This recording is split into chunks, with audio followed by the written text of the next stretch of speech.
Tantor Audio, a division of Recorded Books, presents Human for Hire, Devil's Gate, Collateral Damage Included, Human for Hire Series Book 3, by T.R. Harris, narrated by Keith Sellon-Wright. Chapter 1. Callie Morrison came out from taking a Navy shower aboard her cramped, tiny starship, the Angel, feeling refreshed physically, even as her mind was clouded emotionally. In the cockpit she stretched in all her naked glory, knowing there was no one to see through the viewport for light years in every direction. It had been a while since she luxuriated in such a way, hoping the brief, enveloping cocoon of warm, soothing water would calm her troubled mind. Unfortunately, it didn't. Instead, it made her feel even more guilty. As she began toweling off, she struggled with her conflicted emotions. This wasn't like her.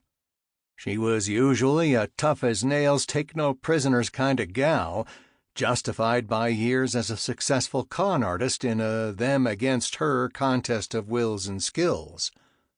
And she always came out the winner. That wasn't hard to understand, seeing that she was a human and all her marks were aliens. It was hardly a fair contest. But this time it was different. This time she'd screwed over a fellow human. And it was someone she really liked. Callie snuggled into a thick cotton robe and tied the cord around her narrow waist. The material was comforting, but it still didn't relieve her shame. "Damn it," she said aloud. "I deserve the credits." After all, it had been her operation from the beginning, an elaborate plan to rob one of the Big Five banks in the galaxy. She not only researched the facility and its security systems, but she also constructed a detailed cover story that would leave her anonymous and free at the end. And then she went undercover at the bank for 4 long, grueling months. She hadn't held down a real job since she left Earth 9 years earlier, so the time spent on the planet Tactori was excruciating. More than anyone else in the operation, she put in more time, effort, and brainpower. Everyone else who came in afterwards were just bit players. But Adam Cain was different. She really liked him, and it crushed her usually hardened soul to see him so depressed and despondent after they left Bandor's bank on Tactori. "Oh well," she shrugged. "He'll survive. In fact, he'd proved capable of that more than any other living being in the galaxy. And now he was headed back to Teleran. Sure, he and the company he worked for didn't make any money from their latest job. Hell, Adam even ended up owing the bank 100,000 credits when all was said and done. But there would be other jobs, both for Adam and for Callie. It would just take a little time for her to work through her guilt. She sat in the pilot's seat and stared out the viewport at a brilliant cluster of stars and nebulae off to her port side. She sighed, thinking what a beautiful sight it was, and how absolutely immune she was to it. Had 9 years in space jaded her that much that she no longer felt the awe and wonder of journeying through the galaxy in a compact starship of her own? Was it that easy for even the glory of outer space to become ordinary? "Knock it off, Callie," she yelled at herself, needing the sound of her voice to remind her what it was like to interact with another human, if it was only her voice she was hearing. She considered that for a moment. For the past 3 years, she hadn't even seen another human until Adam appeared on the scene. Was part of her attraction to him simply from the fact that she was lonely and homesick? Nah.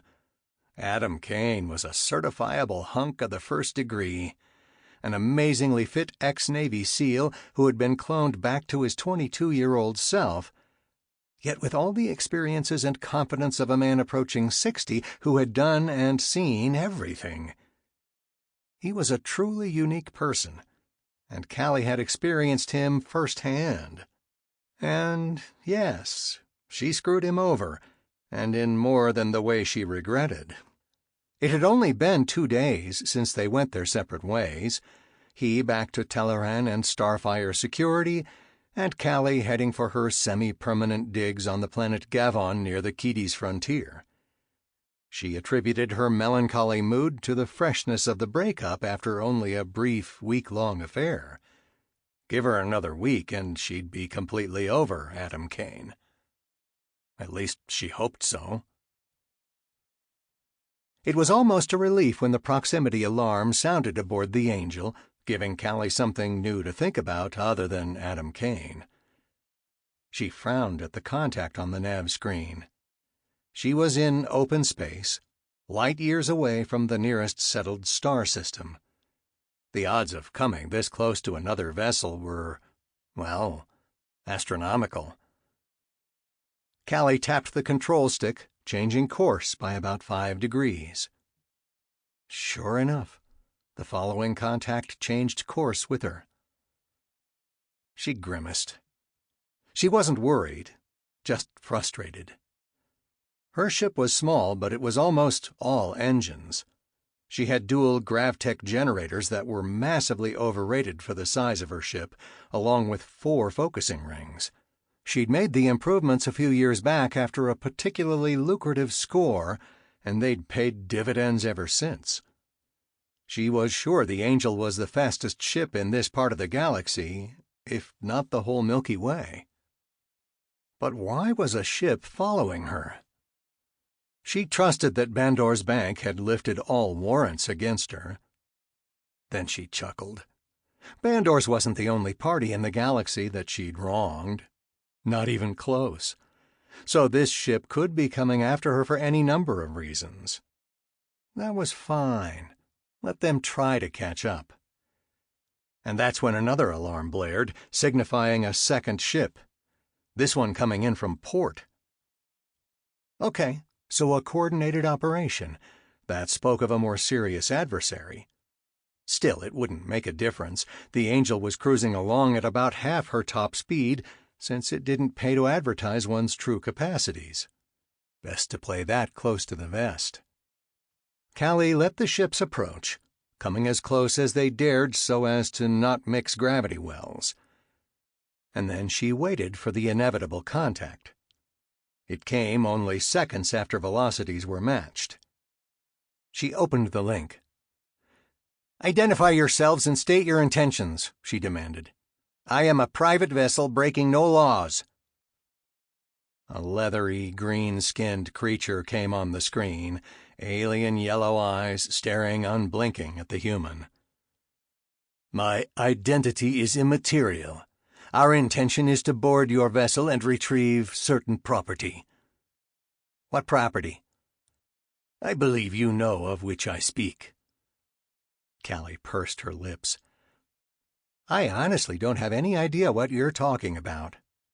And she didn't. Not to any certainty. "We are associates of the expired Mata Nyack, part of his network of recovery agents and supporters." Callie tensed. Did they know? And if so, how? "I'm sorry about your associate, but I still don't know what you're talking about." "We were in contact with Mata, knowing he carried within his vessel 10 million energy credits. We also know that after taking your ship within his, certain events took place that resulted in your escape and the subsequent destruction of his vessel. Shortly thereafter, you and an associate returned 8,400,000 ECs to Bandor's bank." "What does that have to do with anything?" "We negotiated with the bank for the return of credits in exchange for the lifting of all warrants. Mata spent some of the 10 million before we recovered it, but the bank accepted the amount returned to them for payment in full. If you are acting on a writ surrounding that transaction, then please check your timestamp. You will find I have been cleared of any culpability." "We do not represent Bandors. We represent ourselves." "Then I don't know how I can help you." We know that Mata did not spend the credits you speak of. Therefore we suspect that it was you who absconded with the shortage of 1,600,000 ECs. That is the property we seek from you. Drop from Lightspeed and allow us to recover these funds, and you will be free to go. I don't have the credits. As I said, Mata spent them, not me. That's why there was a shortage. Impossible. We know for a fact that Mata had sophisticated weighing equipment aboard his vessel. He measured the credits accurately. He had 10 million units. And yet when you delivered the funds to Bandor's, you were short. You took the credits. Do not deny it. Well, shit. They had her pretty much dead to rights. That was exactly what happened. Feeling that she was owed at least a little of the money, she raided the security chest and stashed 1.6 million in the Angel, unbeknownst to Adam. She figured she deserved it more than him and his Jurian boss. In reality, it was her money, not theirs, so she was really stealing from herself. She smirked at the alien on the screen. Okay, you got me. I admit it. I took the credits. But I'll be damned if I'm going to turn them over to you. Callie's hand moved toward the gravity well controls, preparing to kick the Angel into high gear. Afterward, she may keep the alien on the screen, just so she could see the startled look on his craggy face when she sprinted away. A brilliant white flash filled the cockpit at almost the same time Callie's ship jerked to port. Alarms went off, and lights flickered. Not waiting to do a diagnostic, Callie increased the dynamo effect through the generators. The Angel bolted away, but at only a fraction of the speed she was expecting. A quick check of the systems revealed the awful truth. The Angel had been hit not by a flash cannon bolt, but a high-intensity and targeted laser beam. Lasers were very effective short-distance weapons that, unlike flash cannon, traveled at the speed of light, magnitudes faster than the bolts. A beam had struck her starboard gravity generator, rendering it inoperable. This was catastrophic damage. It didn't mean that the Angel was now operating on half power. It was more like 1/3.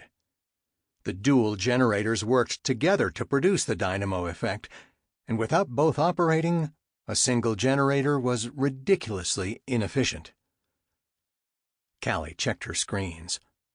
As expected, the ship that had fired the laser was dead in space, and would be for the next couple of hours as it recharged its batteries.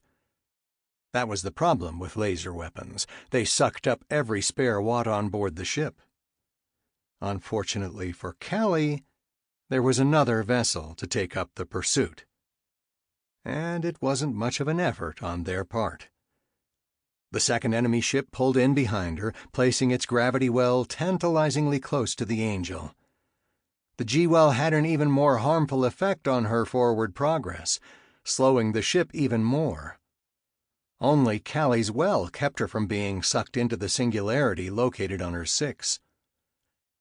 But even as the enemy's well served to tug on the Angel, Callie's helped pull the enemy ship along behind her, allowing it to expend less energy even as the Angel ate greedily into her reserves. The trailing ship was in no hurry to attack. They didn't have to. They would wait until her fuel pod was drained, and then simply move in to board the ship. And although the Angel had an adequate defensive system, the enemy didn't want to get into a shooting war. That might destroy the ship and the 1.6 million credits she had aboard. What her enemy didn't realize about Callie, however, was that she was a planner. Over the years, she'd plotted out countless scenarios and what it would take to get out of even the hairiest of situations. And that was why she had a plasma bomb aboard. After all, every red-blooded human con artist needed a plasma bomb aboard their vessel, right? It made sense. One never knew when it might come in handy. Callie prepped the weapon for release. In her scenario, the bomb would only work if she were being followed closely by a starship in gravity drive. She would release the bomb, give it time to approach the event horizon of the following ship's microscopic singularity, and then she would detonate the bomb. The enemy well would dissolve, and the rest would be history. Of course, she also had to dissolve her well almost simultaneously, else the bomb's blast field would be sucked forward instead of backward. She checked the relative speeds. They were matched, and the distances were correct. Of course, this tactic was merely theory. Callie had never actually tried it. Oh well, better now than never. She released the bomb. 5 seconds later, she sent the detonation signal and dissolved her gravity well. The bomb exploded as planned, with the EM pulse overloading the enemy gravity well and dissolving it in an instant. The trailing ship had only a split second to react before its forward momentum carried it into the blast zone. There was no time to raise shields, and the vessel's outer hull was stripped away by the intense heat. Pressurized compartments exploded outward from the escaping atmosphere, and only 3 seconds after the bomb exploded, a twisted and dead husk of a starship was all that still followed the Angel as the ship's momentum carried it along. Callie checked the screens again. The first enemy ship was barely within range and still sitting motionless in space. But that wouldn't last much longer. Once their batteries were recharged, they would be coming after her with all the speed they could muster. And the Angel was still operating at only 1/3 capacity. Callie couldn't remain out here. She had a sizable lead, but staying in space wasn't an option. She needed a safe harbor, someplace she could hide and effect repairs. She snickered. She had the money for the repairs, but she would need a way to fend off the pursuit that would undoubtedly follow her wherever she went. There was only one option. In one way, she welcomed it. In another, it was going to be awkward. She was going to Telloran and back to Adam Cain. Chapter 2. Although Callie couldn't detect the enemy ship following her, she instinctively knew it was there. Telloran was the only logical planet for her to take her damaged starship. She figured she had about a 6-hour head start. It wasn't a lot, but it would be enough for her to disappear into the metropolis of Dal Innis. After landing at the main commercial spaceport for the city, she loaded the energy credits into a large backpack, and along with some personal items, she stepped outside the Angel and locked the ship. She kissed her hand and then laid it on the still warm hull, hoping she'd see the ship again. Undoubtedly the aliens following her would gain entry and then tear the insides apart, looking for the money. When that failed, they'd come looking for her. Callie took a transport for hire across town to the executive spaceport where Adam said he kept the Ariel. It was more exclusive, at least for landing space. Fortunately, the grounds were open to walk-in traffic without a security check. It took her 15 minutes to find Adam's ship. She huddled behind a nearby vessel, watching the Ariel.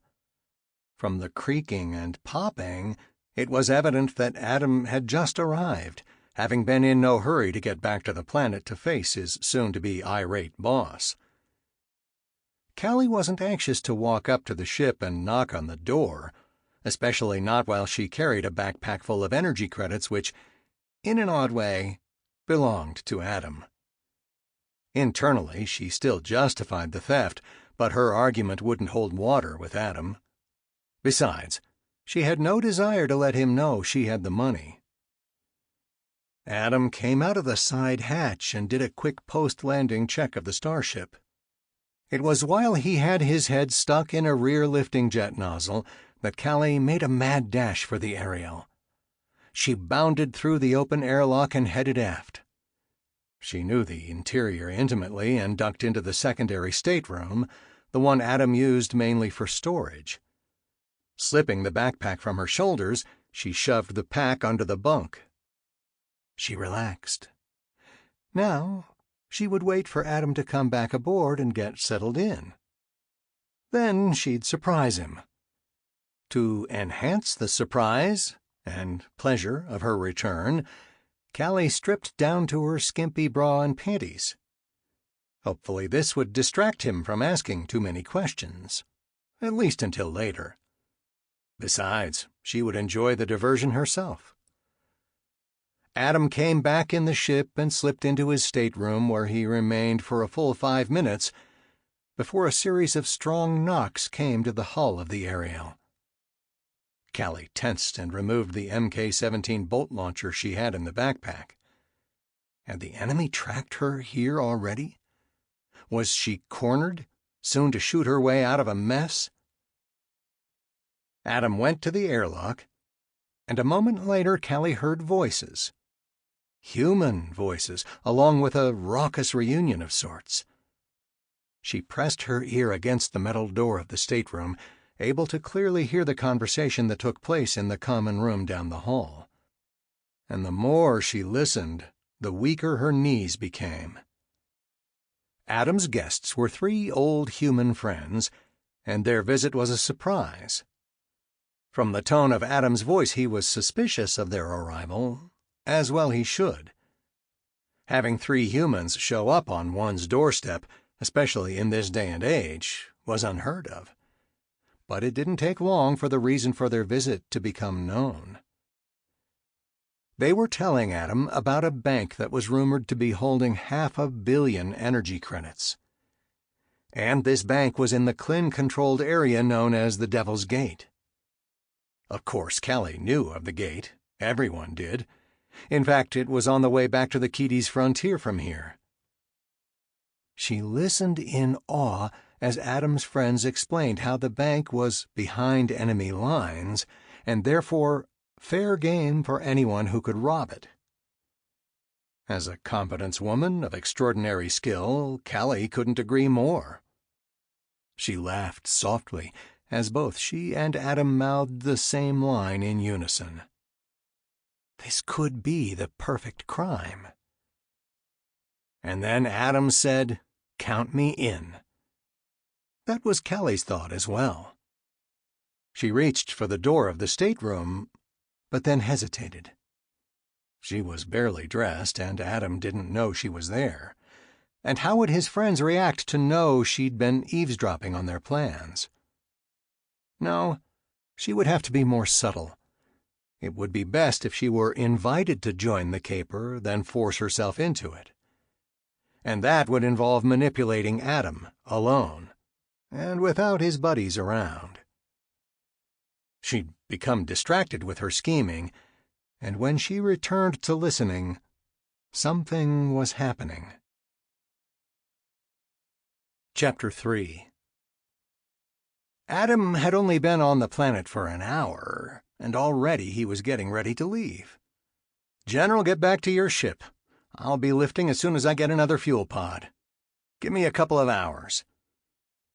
"You really think this Titus character will try to stop you from going after 500 million in Klin energy credits? Those silver-skinned bastards just destroyed the expansion and nearly exterminated the Jerian race. You would think he'd be all about some payback." Adam grimaced. "That's not the point.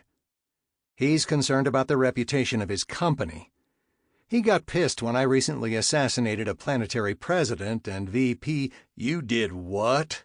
General Todd Oakes asked incredulously. "Hey, they had it coming. But that's not the issue here. Titus doesn't want Starfire security to be associated with assassins or bank robbers. We're supposed to be an up-and-up company." "I hope the double assassination paid well," Mike Hannon said wryly. He was the team's only official alien assassin. Adam got the feeling he was more jealous than shocked. "It would have, but I ended up killing my client as well. He deserved it, too. "Holy shit," Oakes said. "No wonder the human has such a reputation." "You had to be there," Adam said impatiently. "But seriously, you guys have to go. Titus knows I'm on the planet, and if I don't show up in his office within the next hour, he's going to be all over me like stink on shit. I have preparations to make before we head for Devil's Gate." Oakes nodded. "No problem. We'll head into orbit and wait for you there. Keep us informed." The other 3 humans left the ship, with Adam only a step behind. He had to score another fuel pod as soon as possible. The trip to Devil's Gate would take 3 weeks, and then he had no idea how long the operation would last or what resources he'd find there for fuel. They still had to go to General Oakes's confidential informant to get more information about the bank and the security measures. In fact, there was a whole slew of details that had to be worked out, and it didn't help that the responsibility for coming up with a viable plan had been dropped in his lap. And based on recent events, Adam's batting average wasn't that good. He was in a slump, and he knew it. After what happened on Osino and with the recovery fee, his confidence was shaken.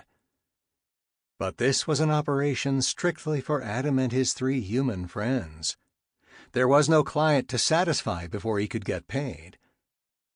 Of course, the risk was considerable, as was the potential payout. It was all a matter of risk to reward. And the potential payoff of 500 million energy credits dwarfed nearly all other concerns. But first, Adam had to avoid Titus. Alone aboard the Ariel, Callie took the opportunity to find a secure place to hide her cache of energy credits. Although not officially a smuggler's hold, she located a panel in the cargo bay that could be removed, revealing a void between the bulkheads. The backpack fit nicely within. Afterwards, she went to the bridge to keep an eye out for Adam.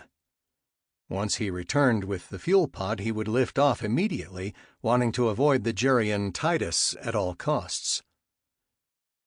She considered her timing, coming to the only logical conclusion. She would wait until they were in space before revealing her presence. And even then she wouldn't disclose the fact that she knew of the bank job, unless it was absolutely necessary. She wanted him to ask her to join the team. It was the only way he and the others would accept her being aboard. The fuel pod for the Ariel was a compact device only about 3 feet long by 9 inches in diameter. It was a self-contained cold fusion reactor that would supply the power for the gravity generators, which in turn ran the focusing rings.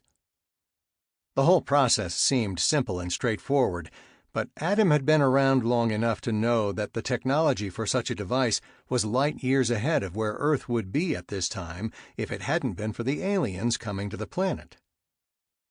The ironic part? Those aliens had been the Klin.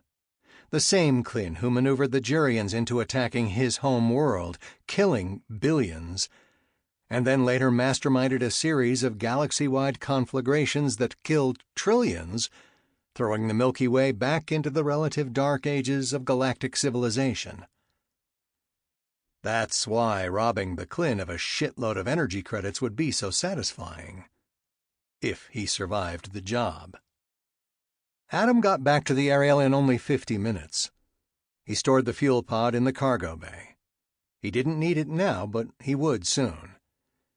Then he checked his food stocks and then did a quick pre-launch walk-around. He was ready to go, and ahead of schedule. Adam was surprised Titus wasn't blowing up the comm links asking where he was. It was customary after returning from a mission to report to headquarters. Besides, Adam supposedly had 1.5 million energy credits to turn over to the company as a recovery fee for the 10 million he returned to Bandor's bank. And that was the reason Adam had to get out of town in a hurry. He didn't have the money. But that's another story. With a sigh of relief, Sample complete. Ready to continue?